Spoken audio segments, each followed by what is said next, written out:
할렐루야, 찬양 감사합니다. 여러분 반갑습니다. 우리 앞뒤 좌우에 있는 분들과 한번 인사를 나누시겠습니다. 하나님은 성도님을 사랑하십니다. 예, 오늘 우리 이 복된 주일 예배를 통하여서 우리 모든 성도님들이 하나님을 만나고 하나님을 보는 그 놀라운 복을 누리기를 주님의 이름으로 축복합니다. 예, 여러분 하나님 보셨습니까? 대답을 잘 못 하시겠죠. 이게 뭐가, 교회는 질문을 하면 이게 긴 것 같기도 하고 아닌 것 같기도 하고. 자, 예전에 저희 아버님께서 예수님을 믿지 않으실 때 늘 저에게 하시는 말씀이에요. 하나님 한번 보여줘봐라. 그러면 나도 너가 따라 교회 갈게. 보지도 않고 본 적도 없는 하나님을 어떻게 믿느냐, 이렇게 말씀하시더라고요. 그리고 제가 목사가 되고 또 저희 큰형님도 목사가 됐는데, 목회를 하고 또 신학교에 간다니까 니는 하나님을 봤나? 하나님을 보고 그래 하나님을 믿는 거가? 이렇게 물어보시더라고요. 여러분, 한 번쯤은 안 믿는 친구들이나 여러분들의 가족들에게 들어보신 말씀 드릴 거예요. 하나님 보여달라고. 내가 하나님을 보면 하나님을 믿겠다. 어쩌면 오늘 여기 계신 분들 중에 우리 다 성도님들은 아니시잖아요. 아직도 예수님을 만나지 못하고 하나님을 믿지 않지만 또 친구의 권유로 이렇게 오신 분들, 또 가족들 때문에 어쩔 수 없이 오신 분들도 분명히 계실 겁니다. 그들 마음속에 늘 있는 마음이, 옆에서 기도하는 저 집사님은, 또 찬양하는 저분들은 진짜 뭔가 보고 그러나, 이런 마음들이 있을 거예요. 자, 여러분, 우리는 하나님을 볼 수 있을까요? 우리 성경은 우리에게 말씀합니다. 하나님을 보면 죽는다라고 말씀하세요. 하나님을 보고 싶은 열망은 우리 모든 성도들의 동일한 열망입니다. 그래서 구약 성경에 보면 모세가 출애굽기 33장에서 하나님께 간곡히 부탁합니다. 하나님, 정말 딱 한 번만이라도 하나님을 보게 하여 주십시오. 하나님을 1분 1초만이라도 좀 보면 좋겠습니다. 그렇게 하나님께 부탁을 할 때 하나님께서 모세에게 단호하게 말합니다. 안 된다. 너 나 보면 죽는다. 죄인된 인생들이 우리의 육안으로 영광스럽고 거룩하신 하나님을 보게 되면 성경은 죽는다라고 말씀하세요. 한 곳뿐만 아니라 여러 군데에서 그렇게 말씀을 하십니다. 그런데 오늘 우리가 읽은 이 말씀에서 예수님은 하나님을 본다라고 말씀을 하시거든요. 왜 같은 성경 안에서 한 하나님이 어떻게 다른 말씀을 하시는가? 어디서는 보면 죽는다 그러고 어디서는 하나님을 보는 게 복이다 그러고, 이게 도대체 우리가 속된 말로 어느 장단에 춤을 춰야 될지 잘 모르겠습니다. 그런데 여러분, 이 말씀을 보면 하나님을 볼 것이미요 라고 미래형으로 되어 있죠. 그래서 우리가 이 땅에서는 육안으로 하나님을 볼 수 없지만 사도 바울도 말한 것처럼 우리 주의 날이 임하시면, 우리 주님 재림하여서 영원한 하나님의 나라, 완성된 그 하나님의 왕국 안으로 우리가 들어가는 그때가 되면 얼굴과 얼굴이 마주대함과 같이 우리 하나님을 보게 될 것입니다. 여러분, 그날을 소망하고 믿으시기를 주의 이름으로 축원합니다. 자, 그런데 이 하나님을 본다는 말은 그러면 미래에 일어날 일만을 말씀하시는 것입니까? 오늘 말씀해 보니까 마음이 청결한 자는 복이 있도다, 이렇게 말합니다. 이 마음이 청결한 것은 장래에, 미래에 청결하여지는 게 아니라 지금 마음이 청결한 것이거든요. 지금 마음이 청결하면 하나님을 보는데 장래에만 보는 거 아니라 그 마음이 청결한 자는 지금도 하나님을 보게 될 것이다 라고 말씀을 하시는 것입니다. 그러면 우리는 하나님을 어떻게 볼 수 있을까요? 금방 우리가 읽은 이 말씀처럼 하나님을 보는데 예수님께서 너희들의 눈이 청결하면 하나님을 볼 것이다, 이렇게 말씀하시지 않죠. 마음이 청결하면 하나님을 볼 것이미요 라고 말합니다. 그렇다면 지금 우리가 하나님을 보는 것은 무엇으로 보는 것일까요? 눈으로 보는 것이 아니라 마음으로 하나님을 본다라는 것입니다. 여러분, 눈이 정확합니까? 마음이 정확합니까? 눈으로 본 게 우리가 더 신뢰가 됩니까? 마음으로 본 것이 신뢰가 됩니까? 여러분, 우리는 눈을 믿지만 사실 우리의 눈만큼 부정확한 것이 잘 없어요. 예, 여러분 눈으로 보았던 것이 다 여러분 본대로 여러분 그렇게 정확하던가요? 특별히 저처럼 시력이 이렇게 약하고 눈이 안 좋은 사람들은 저는 사실 제 눈을 잘 안 믿습니다. 왜냐하면 눈이 너무 약하기 때문에 제가 본 것이 틀렸던 경우가 굉장히 많이 있더라고요. 그래서 사실 우리는 눈으로 보는 것을 믿는다라고 말하지만 눈으로 보는 것이 그렇게 정확하지 않습니다. 오히려 우리가 마음으로 보는 것이 훨씬 더 정확하고 풍성하고 자세히 볼 수 있다라는 것이죠. 자, 그러면 마음이 무엇입니까? 마음으로 하나님을 본다라고 말을 하는데 도대체 마음은 무엇이고 마음으로 하나님을 보는 것은 어떤 것일까요?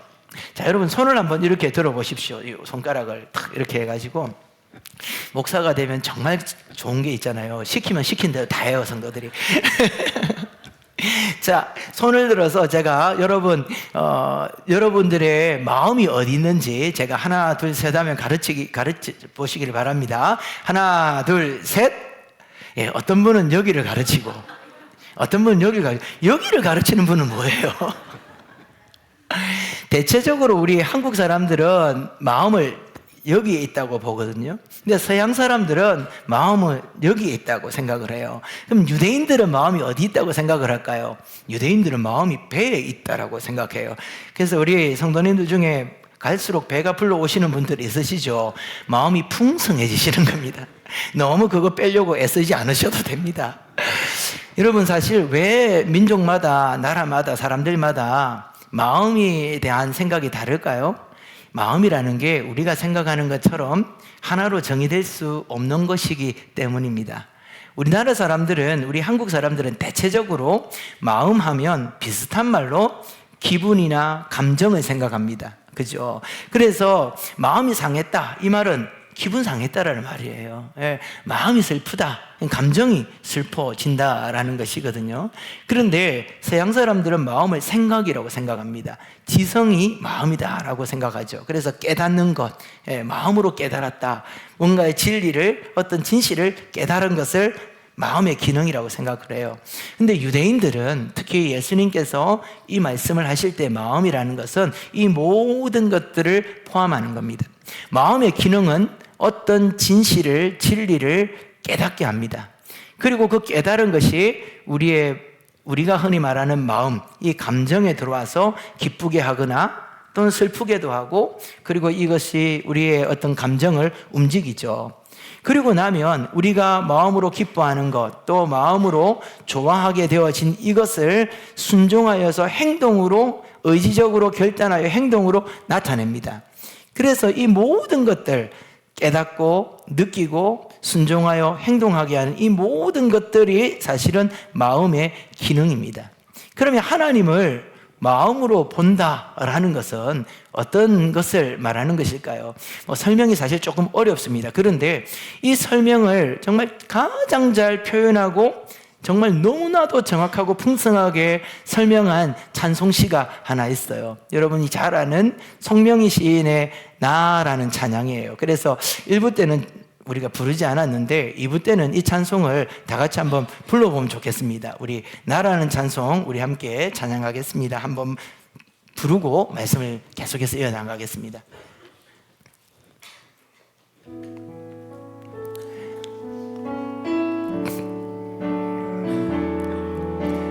나 가진 재물 없으나,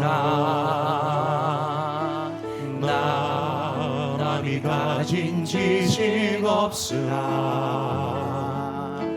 나 남에게 있는 건강 있지 않으나, 나 남이 없는 것 있으니, 나 가진 재물 없으나, 나 남이 가진 지식 없으나, 나 남에게 있는 건강 있지 않으나, 나 남이 없는 것 있으니, 나 남이 못 본 것을 보았고, 나 남이 듣지 못하는 음성 들었고 나 남이 받지 못한 사랑 받았고 나 남이 모르는 것 깨달았네.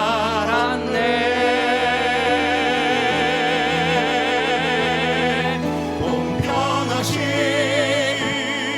하나님이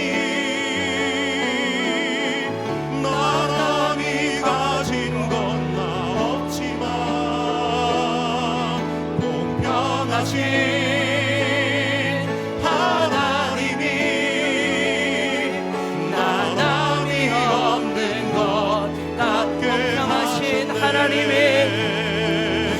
공평하신 하나님이 나 남이 가진 건 나 없지만 공평하신 하나님이 나 남이 없는 것 같게 하셨네. 이 찬송시는 여러분 잘 알다시피 내성마비 장애를 가진 송명희 시인의 찬송시입니다. 그는 시력이 보통 사람들보다 훨씬 약해서 앞을 잘 보지 못합니다. 청각도 보통 사람들보다 너무너무 미약하여서 잘 듣지 못합니다. 온몸이 다 꼬부러져서 글자 한자를 쓰기 위해서 온몸에 힘을 다 해야 겨우 글자 한자를 쓸 수 있는 그런 분입니다. 남들이 볼 때에 아무것도 가지지 않았고 그리고 어떤 것도 소유하지 않았고 우리가 흔히 보는 것들을 쉽게 보지 못하는 분이고 너무나도 자연스럽게 듣는 것들을 듣지 못하는 분입니다. 근데 그분이 이렇게 고백하는 거죠. 나는 남들이 보는 거 못 봅니다. 그런데 나는 남들이 못 보는 것을 봅니다. 나는 남들이 듣는 거 너무 쉽게 듣는 그것을 잘 듣지 못합니다. 근데 저는 아무도 듣지 못하는 그 음성을 날마다 듣습니다. 나는 남들이 다 소유한 것, 기본적인 건강 이것도 없습니다. 그렇지만 나는 그 누구도 가지지 못하는 것을 나는 소유하였습니다. 여러분, 하나님을 마음으로 본다라는 것을 가장 잘 표현한 찬송이에요. 사실 오늘 설교는 이것으로 끝입니다. 끝낼까요? 하나님을 아는 지식이 충만해지는 것, 그것이 마음으로 하나님을 보는 겁니다. 하나님의 임재 속에서 하나님의 사랑을 느끼고 하나님의 그 은혜와 위로 가운데 하나님과 교제하는 것, 그것이 하나님을 보는 것입니다. 하나님의 말씀이 깨달아질 뿐만 아니라 그 말씀을 너무 경외하고 말씀이 너무 좋아서 내가 기쁨으로 그 말씀에 순종하여 살아가는 것, 그것이 하나님을 보는 것이죠. 저는 오늘 이 시간에 우리 모든 성도님들이 여러분들의 마음으로 하나님을 보는 은혜를 누리기를 주의 이름으로 축복합니다. 우리 지난주에 우병훈 교수님을 통해서 우리가 말씀을 듣고 또 오후 예배와 수요 예배를 통해서 기독교의 기본 교리에 대한 말씀을 계속 배우고 있습니다. 이번 주 수요일에도 마지막 강의가 남았는데 지난 수요일에도 많은 분이 참석하셨지만 이번 주도 꼭 여러분 참석하시기를 바랍니다. 사실 여러분, 그분은 학자예요. 학자들의 특징은 감정보다 지성이 훨씬 더 많이 개발되어져 있고 발달되어져 있는 사람들입니다. 저는 이제 우리 교회에서 울보라고 소문이 났기 때문에 저는 잘 안 웁니다. 이제 이런 말 하면 안 될 것 같아요.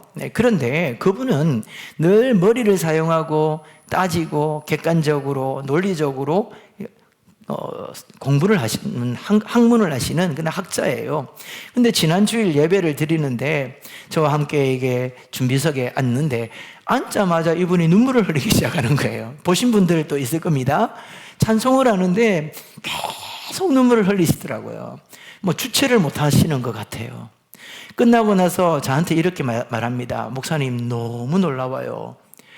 예배 시간에 예배당에 들어앉는데 성령의 임재가 자기의 마음을 감동했는데 자기가 안 울려고 아무리 애를 써도 눈물이 계속 쏟아지고 정말 예수님 처음 만났을 때 같은 그런 은혜와 감동이 밀려오더라라는 것이죠.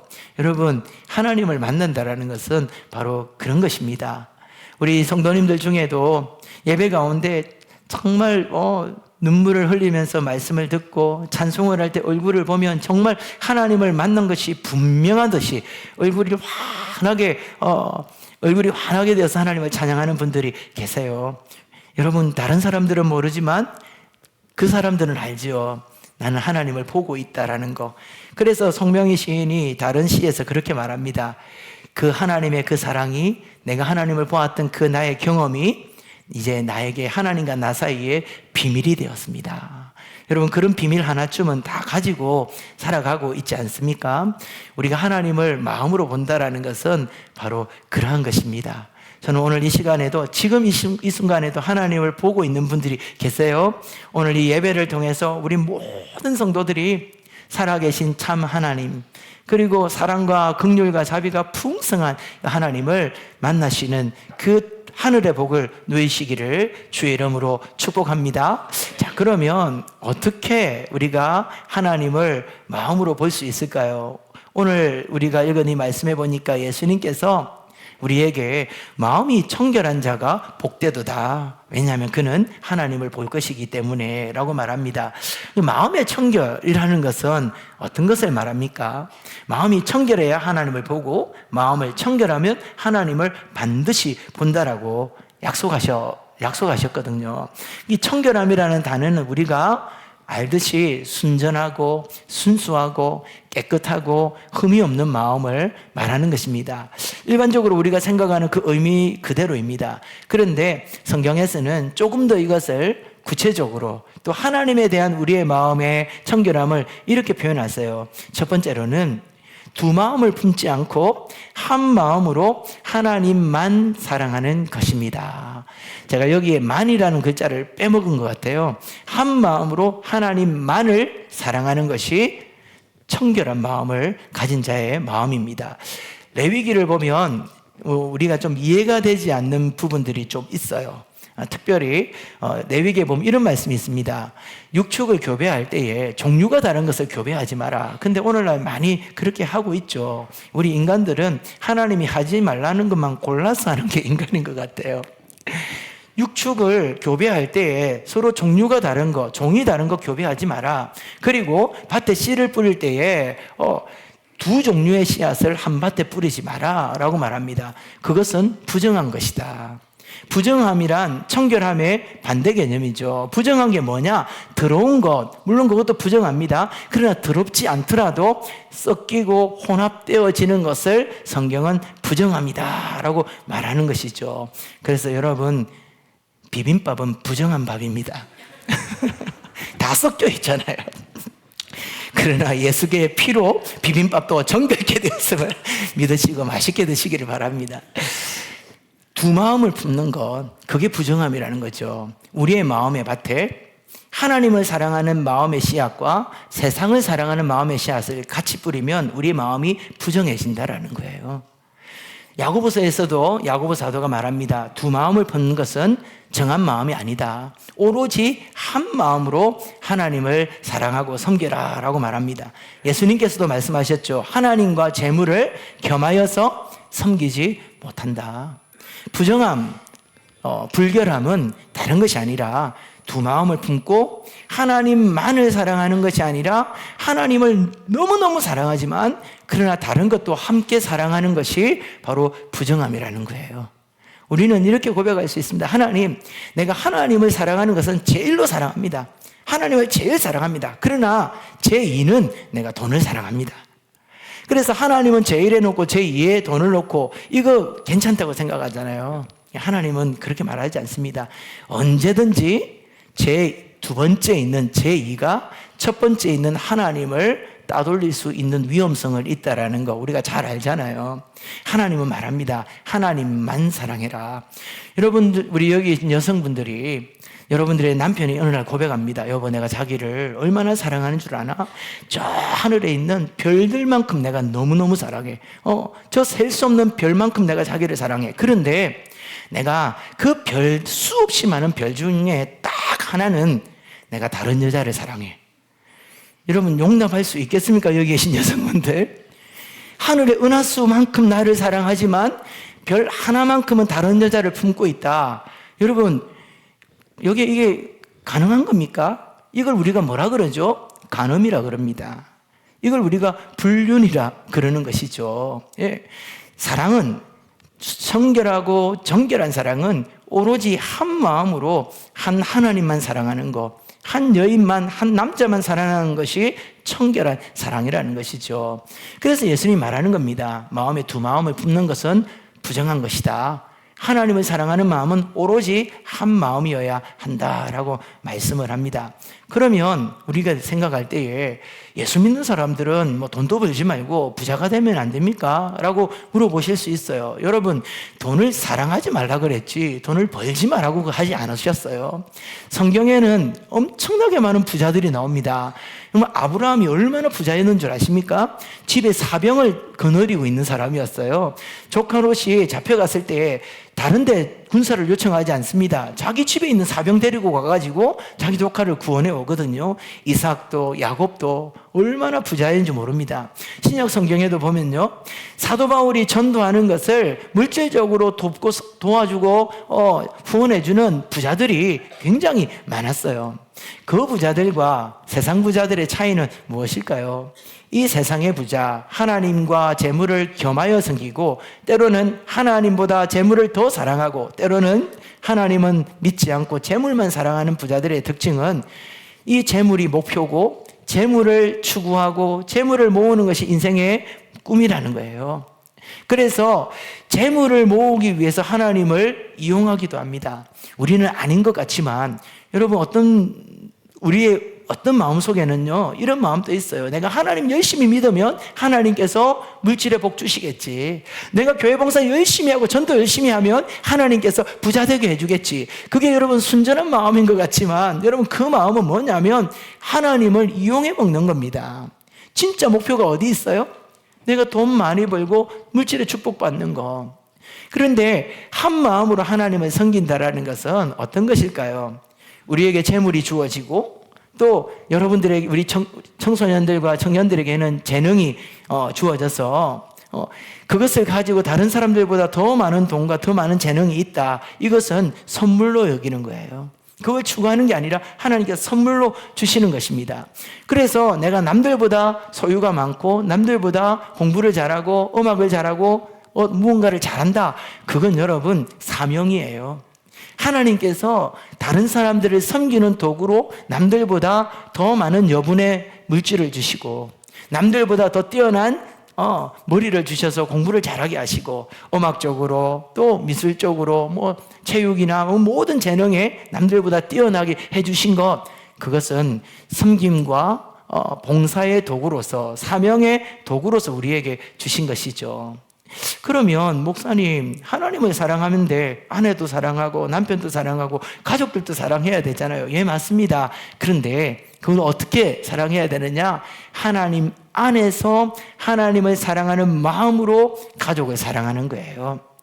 여러분, 이 세상 사람들이 하나님 없이 아내만 사랑하고 하나님 없이 남편만 사랑하는 이 사랑이 영원하다라고 여러분 믿을 수 있습니까? 그렇게 우리가 생각할 수 있을까요? 그 사랑은 부패하고 또 배신하고 서로에게 실망을 주고 낙심을 주고 변하잖아요. 그런데 하나님 안에서 하나님을 사랑하는 그 마음 안에서 남편을 사랑하고 가족을 사랑하고 이웃을 사랑하는 그 사랑은 영원합니다. 그리고 변함이 없는 사랑이라는 것이죠. 그리고 하나님의 사랑 안에서 물질을 사용할 때에, 나에게 주신 재능을 사용할 때 어떤 일이 일어납니까? 그 물질 안에서 하나님의 사랑이 드러나는 거예요. 나의 재능이 펼쳐지는 그곳에 하나님의 사랑이 나타나게 된다는 것입니다. 오늘 이 아침에 이 말씀을 들으신 우리 모든 성도님들은 오직 한 마음으로, 두 마음을 품지 않고 오직 하나의 마음으로 하나님을 사랑하시는 청결한 마음을 가진 성도님들 되기를 주의 이름으로 축복합니다. 두 번째는 청결한 마음이란 겉과 속이 같은 마음이에요. 시편 23편에 이런 말씀이 있습니다. 한번 자막을 띄워주시고 우리 다 같이 한번 읽어보기를 바랍니다. 시편 24편의 말씀입니다. 다 같이 한 목소리로 함께 읽겠습니다. 여호와께서 그 터를 바다 위에 세우시며 여호와의 산에 오를 자가 누구며 그의 거룩한 곳에 설 자가 누구인가. 손이 깨끗하며 마음이 청결하며 뜻을 허탄한 데 두지 아니하며 거짓 맹세를 하지 아니하는 자로다. 아멘. 자, 여기서 여호와의 산, 거룩한 산은 하나님이 계신 곳이에요. 하나님을 만나는 장소, 하나님을 보는 곳입니다. 근데 하나님을 만나고 하나님을 보는 이 장소에 설 사람이 어떤 사람이냐면 손이 깨끗하고 손만 깨끗해서 되는 게 아니라 마음도 청결해야 된다라는 것이죠. 손이 깨끗하다라는 것은 우리의 삶, 그리고 우리의 겉으로 드러나는 우리의 어떤 행동들, 그걸 말하는 것입니다. 특별히 손을 깨끗이 해야 된다라는 것을 대표적으로 사용하는 것은 유대인들이 지키는 그 율법 가운데 그들이 가장 열심히 지키는 게 있어요. 그게 뭐냐면 손 씻는 겁니다. 그게 위생적인 것이기도 의미도 있겠지만 더 중요한 것은 율법의 정결 예식으로 그들은 항상 손을 씻어서 부정함을 털어버린다라고 그들은 생각을 했어요. 그래서 손을 늘 씻어 깨끗하게 한다는 것은 율법적으로, 외적으로 정결한 삶을 지켜나간다라는 의미가 있는 것이죠. 그런데 그것만 되는 게 아니에요. 하나님께서 말씀하시는 것은 율법을 지키고 외적으로 금식을 하고 기도를 하고 11조를 하고 구제를 하고 많이 하지만 그것만 되는 게 아니라 마음도 청결해야 된다라고 말하는 것이죠. 여러분, 손이 깨끗한데 마음은 청결하지 않을 수가 있습니다. 겉으로는 굉장히 거룩해 보여요. 겉으로는 깨끗해 보입니다. 겉으로는 순결해 보이고 너무 정결해 보입니다. 그런데 그 마음은, 그 속은 부패하고 썩어서 시체 냄새가 나는 그런 경우도 있다라는 것이죠. 뭐 다른 데서 예를 찾을 필요가 있겠습니까? 바로 나를 보면, 저를 보라는 게 아니고 여러분 자신을 보시면 우리 자신을 보면 너무 정확하잖아요. 지금 이렇게 하나님 앞에 경건하게 예배드리고 찬양을 하면서 눈물 돌리고 교회 안에서 온갖 봉사를 다 하지만 그러나 우리 안에 무엇이 있는지, 내 마음이 얼마나 부패한 마음인지 여러분 다른 사람들이 볼까 봐 두렵지 않습니까? 바리새인들과 서기관들이 그랬거든요. 그들은 자신들의 어떤 손 씻는 행위, 그 율법적인 규율을 지키고 삶의 정결함을 자랑하면서 자신들만이 구원받은 자들이라고 막 자랑을 했어요. 그때 예수님께서 그 바리새인들과 서기관들을 향해서 어떻게 책망하십니까? 이 독사의 자식들아, 회칠한 무덤과 같은 사람들아, 겉으로는 번들을 손을 씻어 깨끗해 보이지만 너희 속에는 시체가 썩어 들어가는 그런 악취가 풍기고 너희의 마음은 정말 부패하고 썩어 문드러진 그런 쓰레기장과 같은 곳이 아니냐라고 책망을 하시는 겁니다. 여러분, 우리는 외적인 데 관심을 많이 가져요. 겉으로 드러나는 것 물론 너무 중요합니다. 그러나 외적인 것이 정결하다고 내면이 정결하지는 않아요. 그러나 반대로 우리의 내면이 정결함은 언제나 외적 정결함을 가지고 온다는 것을 기억해야 할 것입니다. 오늘 말씀에서 내면의 정결함, 마음의 정결함은 어떤 것입니까? 허탄한데 뜻을 두지 아니하고 거짓이 없는 마음, 그 마음이 정결한 마음이고 그 마음을 지켜나갈 때에 우리의 손과 발과 우리의 삶은 저절로 정결하여진다라고 말씀하시고 그 자들이 하나님을 볼 것이다 라고 말씀하시는 것입니다. 오늘 이 아침에 정말 우리의 손과 마음이 함께 청결하여서 이 시간에 하나님을 보는 그 놀라운 복들이 여러분들에게 부어지기를 주의 이름으로 축원합니다. 자, 그러면 어떻게 이 청결한 마음을 가질 수가 있을까요? 답은 불가능합니다. 우리의 힘으로는 청결한 마음을 가질 수가 없어요. 우리가 노력해서 우리의 청결함을 이룰 수 없다라는 것입니다. 그럼 어떻게 해야 하는 것입니까?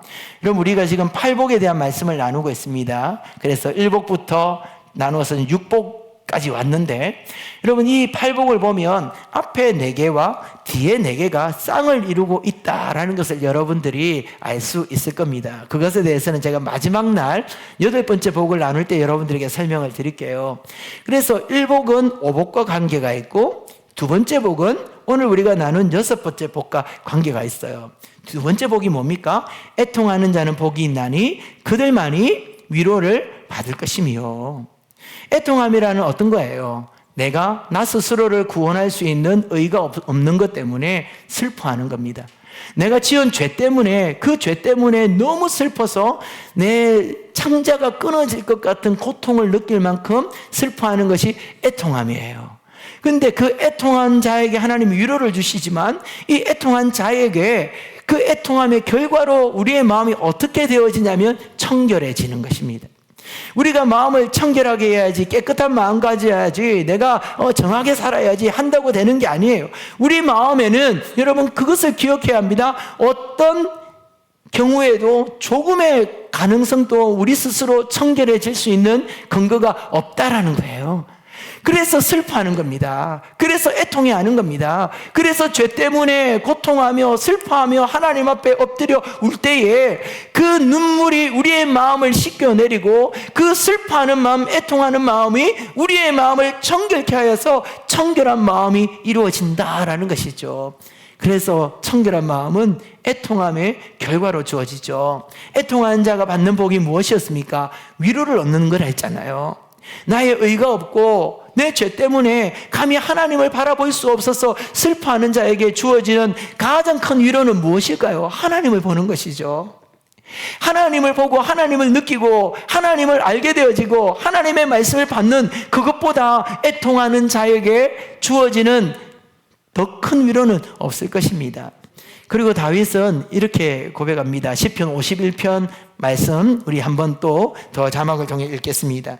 시편 51편 10절과 11절 말씀 함께 읽겠습니다. 시작. 하나님이여 내 속에 정한 마음을 창조하시고 내 안에 정직한 영을 새롭게 하소서. 나를 주 앞에서 쫓아내지 마시며 주의 성령을 내게서 거두지 마옵소서. 다윗이 자기는 청결한 사람인 줄 알았어요. 거룩한 사람인 줄을 알았습니다. 그런데 어느 날 말도 되지 않는 엄청난 죄를 지은 겁니다. 그러다가 그 죄를 숨기기 위해서 자신을 충성스럽게 따르는 충직을 살해한 겁니다. 그걸 깨닫고 난 이후에 이 다윗의 마음이 무너져 버린 거죠. 애통하는 마음을 가지게 된 겁니다. 자기는 좀 괜찮은 사람인 줄 알았는데, 자신은 좀 경건한 사람인 줄 알았는데, 자신 안에 의라고는 조금도 존재하지 않는 그런 추악한 악인이라는 것을 깨닫게 된 겁니다. 자신이 지은 그 죄를 스스로의 노력으로는 절대로 도무지 해결할 수 없다라는 것을 그가 깨달은 것이죠. 그래서 하나님 앞에 애통하며 기도합니다. 하나님, 나를 불쌍히 여겨주시고 하나님의 성령을 나에게서 거두어가지 마십시오. 하나님, 나의 이 구원의 기쁨을 하나님 거두어가지 마십시오. 하나님, 나 스스로는 이 문제를, 이 죄를 해결할 수 없는 추악한 죄인입니다. 나를 좀 불쌍히 여겨주십시오 라고 그렇게 애통해하며 하나님께 울부짖는 기도가 방금 우리가 읽었던 이 시편 51편입니다. 그런데 다윗이 이렇게 말합니다. 하나님, 내 안에 정한 영을 창조하여 주시고 정직한 영을 새롭게 하여 주시옵소서. 여러분, 다윗이 이렇게 말하지 않아요. 하나님, 내 안에 정직한 영이 내 마음이 정직하도록 내가 살게 하여 주십시오. 내가 정한 마음을 가지도록 하나님, 내가 노력하게 해 주십시오. 이렇게 말하지 않아요. 창조라는 것은 무엇입니까? 무에서 유를 만들어내는 거죠. 다윗이 고백하는 것은 이것입니다. 하나님, 태초에 아무것도 없는 이 세상 가운데 하나님이 말씀으로 세상을 창조하신 것처럼 내 안에 아무것도 없는, 도무지 의라고는 찾아볼 수 없는 이 공한 나의 마음속에 하나님의 말씀으로 정직한 영을 창조하여 주십시오. 정결한 영을 창조하여 주십시오. 그렇게 하나님께 기도하는 것입니다. 여러분, 청결한 마음은 노력해서 되는 게 아니에요. 왜냐하면 우리 안에 그럴 수 있는 자원이 존재하지 않기 때문입니다. 내 마음이 청결함이 부족한 게 아니에요. 우리의 마음이 정직함이 부족한 게 아니에요. 청결함이 없는 겁니다. 정직함이 존재하지 않는 거예요. 그래서 하나님이 창조해 주시지 아니하시면 정결할 수 없는 거죠. 그렇기 때문에 애통해하는 거예요. 그렇기 때문에 슬퍼하며 괴로워하는 겁니다. 그런데 하나님께서 그 상한 심령을 받으시고 그 마음속에 정직한 영을 창조하여 주셔서 그 정결한 마음으로 하나님을 보게 하여 주신다라고 약속하셨습니다. 오늘 이 아침에 여러분 하나님을 보시기 원하십니까? 여러분 이 아침에 하나님을 보시고 있습니까? 여러분 하나님을 본다고 해서 크게 우리의 삶에 변화가 일어나지는 않을 겁니다. 세상 사람들 말하는 것처럼 하나님을 믿으면, 하나님을 보면 돈이 생기나 떡이 나오나 이래 말할 때 우리가 하나님 보면 돈 생긴다, 떡 나온다 말 못해요. 왜냐하면 실제로 그런 일은 일어나지 않기 때문이죠. 우리가 하나님을 본다고 해서 우리가 원하는 거 얻을 수 없습니다. 하나님을 봤다고 해서 여러분들의 가정에 재물이 생기고, 하나님을 여러분들이 기도하는 가운데 봤다고 해서 우리 중고등부 친구들이 하나님을 보고 나니까 갑자기 머리가 좋아져가지고 성적이 어느 정도 좋아지면 좋겠어요? 맨 밑에서 맨 위로 올라가는 일이 일어나고, 그런 일은 없다라는 거예요. 예배를 드리는데 실망을 주고 좌절하고 포기하게 만드는 목사님이. 하나님을 본다고 해서 여러분 우리의 삶이 성공하고 출세하고 그런 일은 나타나지 않을 겁니다. 그러나 여러분 하나님을 보면 하늘의 위로를 받습니다. 하나님을 보면요, 하나님을 알게 되어집니다. 하나님을 아는 지식으로 충만하게 되어집니다. 하나님을 보면 하나님의 영광스러운 임재 안에서 그분의 사랑을 느끼고 그분의 위로를 받으며 영원한 천국에서 우리가 누리게 될 그 하늘의 영광을 이 땅에서 누리게 되는 그 복을 받게 되어질 것입니다. 여러분 어느 복을 받기를 원하십니까? 내가 원하는 것을 받지 못하나 하나님을 보는 복을 받을 것입니까? 아니면 하나님을 보지 못하나 이 땅의 복을 받기를 원하십니까? 하늘에 속한 사람들은 저 영원한 천국의 복을 바라보며 살아가는 자들이죠. 오늘 이 아침에 마음의 정결함을 주께 간구하여서 주님 주시는 그 정결한 마음으로 하나님을 보는 우리 모든 성도님들이 되시기를 주의 이름으로 축원합니다. 우리 시간에 함께 찬양할 때 우리 봉헌송을 바꾸어서 아까 불렀던